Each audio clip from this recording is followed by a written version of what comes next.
If you would like to get your song reviewed, dear listener, there's the Filthy Capitalist option. As Sori says, $125 gets you straight to the head of the line. You don't have to be a part of the alliance. You don't have to be part of the group. Wait a minute. And the biggest thing is you don't have to wait. You hop, skip, and jump right in front of everybody. $125 gets you there. You do that 3 times, and you get matched down to the $75 rate for perpetuity. Yes! Also, there is a band review option.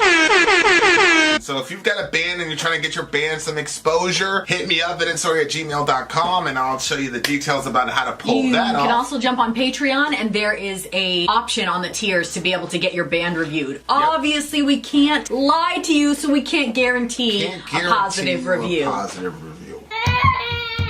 Get what you get. It's just rubbish. Rubbish. Rubbish. That's British for garbage. My favorite is the community option. $1 at the gate gets you in at Patreon. You get to join an alliance. The alliance joins their points together, and that helps determine what songs that we do. The alliances hang out on Discord. Message me on Patreon to get the link. They do all kinds of other cool things. They do Minecraft, Dungeons and Dragons. Yeah. It's really a community within the community. Anybody can go in the village, facebook.com/Vin and Sori. There's 160,000+ people on the channel. What's cool about the Discord is that it offers a real opportunity for community connection, friendship, that type of thing. And it's on Discord, so if you're not a Facebook person, it's for you. You start off at $1. Right. Plus you get exclusives. Sori and I are working on a song. So the first 15 seconds of that was on Patreon. Also, at $15 here and above, when we actually debut the video, they're going to be there live with us. There you are, dear listener. Buy our merch. Buy our merch indeed. A chow shall lead them. To buy our merch. Yes, dear listener. Yes, dear listener. Yes, dear listener. Look, it's not like anybody was asking, but I'm still going to tell you guys. Every time I get pregnant, I get gestational diabetes, which is temporary diabetes while you're pregnant. It's super annoying.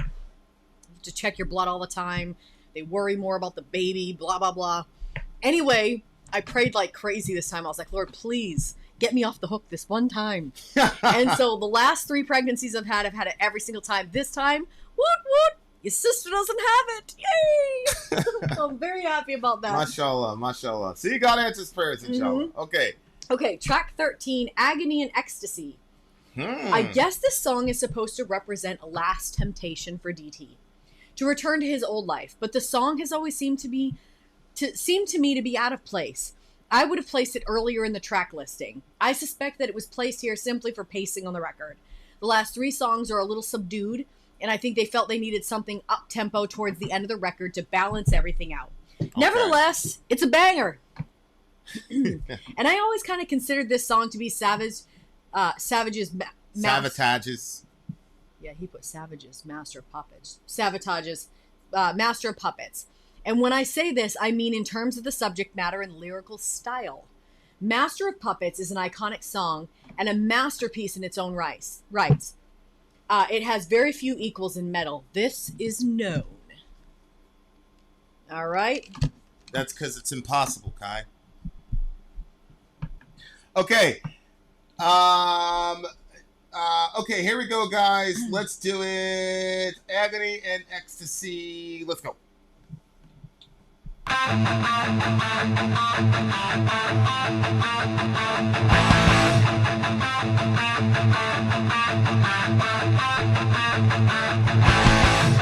Listen to me from deep down inside. I'm the madness that just will not die. With no regrets of what I do to you. Before the night is over, you'll be crawling to me.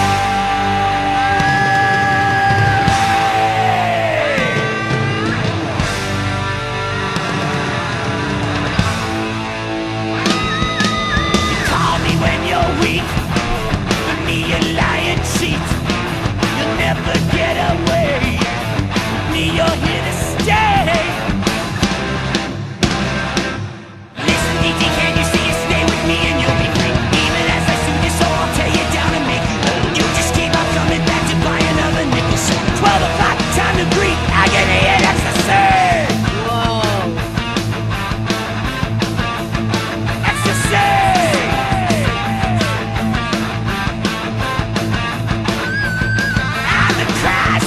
within. When the day begins, you know you'll follow me like sheep. The shepherd never sleeps. Tell me what's your price. Come skate on my ice. The blades, they never rust. I'm asking you to trust. Listen now, the time is right. What a way to start the night. Spend your money endlessly, another grand insanity. So DT, this is the plan. I'll make your brain a rubber band. Time to stretch it out and breathe. Agony and ecstasy. Wow. Okay. Talk to him, brother minister. Ecstasy. Talk to him, brother minister.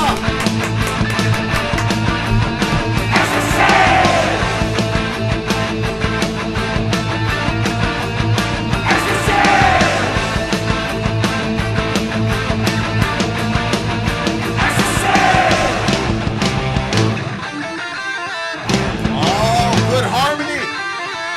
Good harmony. Both of them at the same time.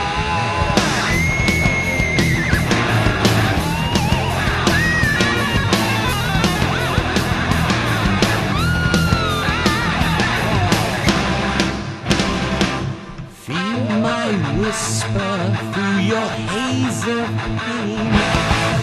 Hear the calling of the neon vein.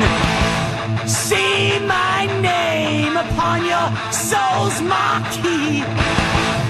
I am agony and ecstasy.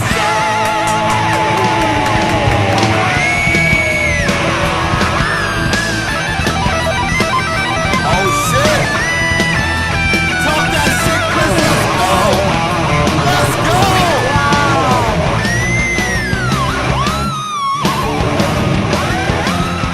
Just remember, if you ever need me, I'm here.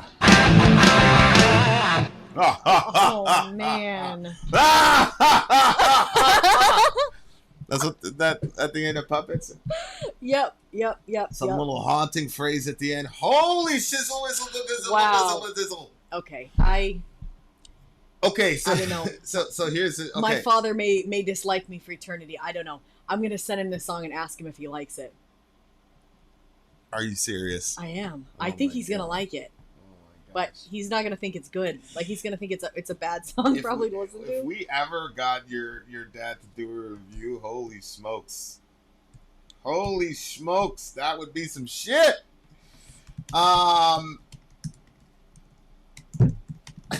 There's no cursing in it, right? There was no cursing. I didn't miss any cursing. Nah, there's no cursing in it. There's no cursing. She's gonna send it to her dad. This should be a very fascinating exchange, inshallah. Okay. Okay. Okay, go. What do you got? It was a fun song. Like, it was really moving. I agree with you, Mojo. I think that it's a little misplaced if you're going, like, if you're doing the album start to finish. It does seem like this should be back before he went to the stage when Jesus returns. You know what I mean? Yeah. Like, it seems like it would fit right there because he's saying, like, I've got you. You're going to stay here. This is good for you. Blah, blah, blah, blah, blah. I don't know. It makes perfect sense. His friend died. He turned to God. God didn't give him any answers. He's still upset about it. So it would make sense that the drug would come on heavier than ever. At its lowest point, it would make sense that the drug would be more aggressive and more loud, because that's usually what happens when you're tempted or you're in a bad situation. Bad things get amplified. It's not like temptation goes, oh, you know what? You're having a rough time. I'm going to come in quietly too then. No, yeah, I agree with that. I'm just, like, I think if you're in the throes of it, like, there's certain things that the drug or whatever says to him that I think that because you're already in the throes of it, there's nothing you can do. But if you're outside of it, so for instance, he says,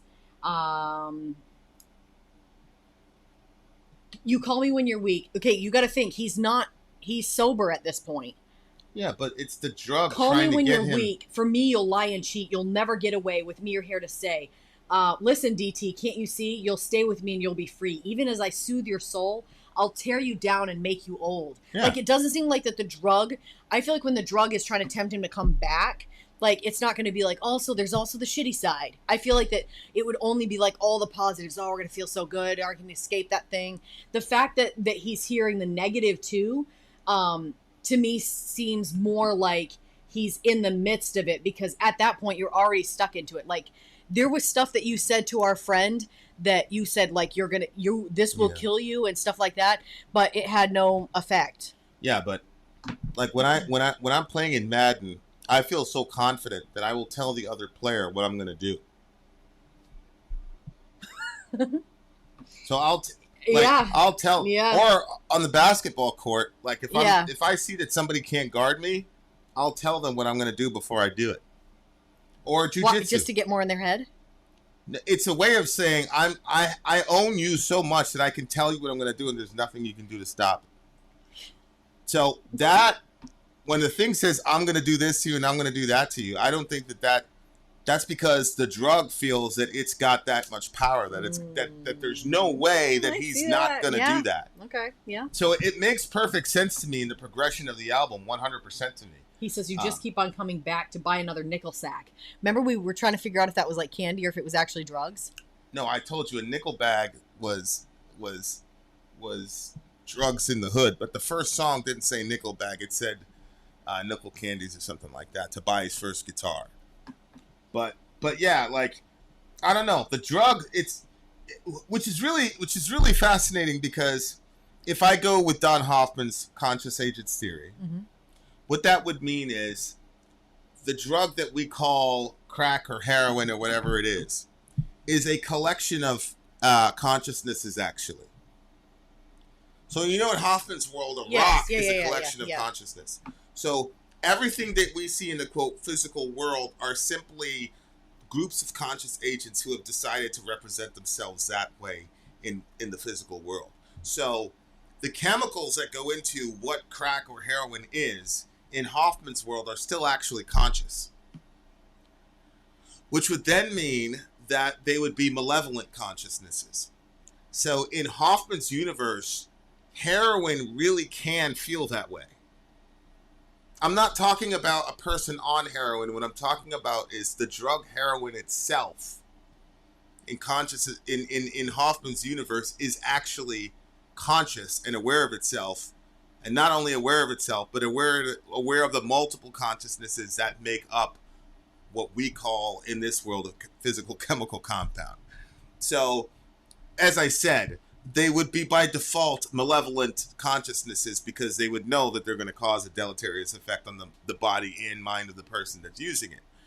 So it's just very fascinating now, because I'm looking at this and I'm like, what if we really treated these substances as if they were all conscious? And not in a pantheistic sense, but in a sense of, like, very similar to like us, to be aware, to be conscious, to have agendas, etc., etc., etc. And, I mean, he's proven all this with meth. The book, The Case Against the Reality, is a mind blower. It's an unbelievable, like, you'll never be the same person again after that. Honestly. Babe, didn't we hear, like, somebody said that the drug was laughing at them? Yeah. Who said that? Well, that's a common report, but it also is at the end of Master of Puppets, where it's laughing, and the subject matter is cocaine in Master of Puppets. It's a drug. Interesting. That's why he called it their Master of Puppets, because this is a drug talking. Oh, you know, ecstasy, I'm the cry from within, from when your days begin. You follow me like sheep, the shepherd never sleeps. Tell me what's your price, come skate on my ice. Ice is another term for crack or cocaine or whatever. You know what I thought was interesting about that line? So, this is what a marquee is a canopy? What? Okay, what about it? Well, he says, see my name upon your soul's marquee, like your soul's dwelling. Is that what he's saying? Oh my gosh, that's crazy. But anyway, no. When he talked about the blades will never rust, again, I mean, we're Christians, so I can't, like, not think from that box. So when the Israelites escaped from Egypt after they had been in slavery for like 400 years, when they were going around forever, 40 years in the desert, just basically around in circles, their sandals never wore out, which is super significant. And so it kind of reminded me of that. Like, because he said, like, a line before, he says a couple things within this. He says, I'm the cries from within when the day begins. You know you'll follow me like sheep. This shepherd never sleeps. Which a lot of time in the Bible, there's... Badass lyrics, Yeah, bro. yeah. Honestly, like, Absolutely. those are crazy lyrics. Yeah. There's this idea of the shepherd and the sheep. And so then he uses it in the drug reference, which I thought was pretty crazy. And then he says, tell me what's your price. Come skate on my ice. My blades, they never rust. I'm asking you to trust. And so it just reminded me of, like, the two sides of the coin. So in the Bible, you have the shepherd and the sheep. Obviously, the shepherd is Jesus. He's a good shepherd. He leads you beside still waters, blah, blah, blah, blah, blah. And when he leads them out of Egypt, their shoes don't wear out. And then here you have, like, he's calling himself the shepherd, saying that you're the sheep, but obviously he's leading them into this really horrible place. But he's also telling them, like, I'm a shepherd. Your skates aren't going to come skate on my ice. They won't rust, blah, blah, blah. Just the two sides of that. But then, I don't know. So he was using ecstasy? Is that what was calling him? Is that why we keep screaming ecstasy? He did really good on that part. It is a drug, and it can really truly fuck you up if you take a bunch of it. But I haven't really heard anybody like their whole life is ruined by ecstasy. It's usually methamphetamines or heroin and things like that, and people talk about ecstatic or euphoric experiences. So I think he's talking about ecstasy in a euphoric sense. But again, all these references are double entendres. When he talks about skating on the ice is another word for, ecstasy. So all of this is a double entendre.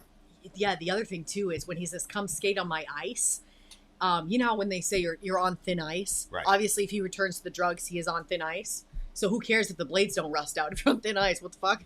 Well, yeah. And I understand why it's like their Master of Puppets, because Master of Puppets was really, in my view, the first song to personify drugs like that. Mm-hmm. And it was really the same song structure. It was a drug saying, I own you. I'm going to do this, and, I will occupy, I will let you die, I will run through you, now I really do. Like, it's telling you beforehand what it's going to do because it feels so confident that you're not going to be able to break the spell. So, what's funny is I truly believe that these things are conscious. like that's the universe I live in. I feel like Hoffman is onto something, and if he's right... Not that consciousness attaches itself to the substance. The substance itself is conscious, is what you're saying. Yeah, that nothing in the physical world is really here. These are just icons for us to differentiate different consciousnesses and different priorities of consciousnesses that we want to interact with. Right? So, I'm in this physical world, and the collection of consciousnesses that make you up is distinguished from me by us projecting two different bodies. Because if we didn't project two separate bodies, we would just be one blob of consciousness, and we wouldn't know where I ended or you began. So to confine all of you to this physical body, which is very funny, because if I were to tell somebody, is all of you all that is here that I'm seeing right there? They say, of course not, because there's an entire inner world that this physical body doesn't represent. So, like, it's like Hoffman says, like, when you see somebody crying, the crying is not the sadness. The crying represents the sadness. The sadness is inside and invisible. So in Hoffman's world, we have this physical platform so we can differentiate consciousnesses and then prioritize them. So you're going to be the top priority in the room to me because you're what I call a human consciousness, because we've decided that this particular collection of consciousnesses are more important to us to interface with. And then we have all of these so-called inanimate substances in this room, but all of these are conscious. It's just that for the purposes of us in this particular realm, I don't want to interface with these things. I want to interface with you. And by conscious, I'm going to interface with the people that are in our virtual chat, which is a very good example. It's like, I want to talk to the people in the chat. So right now, you think I'm looking at you. I'm not looking at you. I'm looking into a camera, but you're experiencing it as me looking at you. And that's what Hoffman is saying is everything that you see in the world. Well, it's interesting, because when we're sitting here, I don't see the camera. I never see the camera. Right. I see people. Yeah. Right. And you haven't I don't know what these people look like, but they all have a sort of correct look. Right. And it's with a their humanoid. name. It's a humanoid look, of course. Yeah. It's an outline of a humanoid and all the rest of it. Yeah. Exactly. So that's literally the world. So in that kind of a world, then the drugs would absolutely be alive, have intentions, have desires, have emotions, have an ego, have an agenda, all that. Yeah. He Okay. ends it with, and just remember, if you ever need me, I'm here. Right. Okay, what do you give this song? I really, really like this one. I think this is a 10 for me. This one's a 10? I think so. I really, really like this one. Holy ailey. 8.9 for me. Really? 8.9 for me. Man, I wish my dad would respond. He's probably asleep, I would assume. It's only 7:49. 7:50. Okay. He said his phone doesn't give him notifications very often. Well, don't worry about that, dear listener. What we can talk about, though, is Somewhere in Time. That is the name of the next Savatage song we will be reviewing from the Big Homie Mojo. This band is deep, y'all. Deep lyrics, deep guitar work, really, really deep stuff. Just a bunch of NPCs, John Ryan says. Yeah, kinda. Then out. Sorry out. Gone.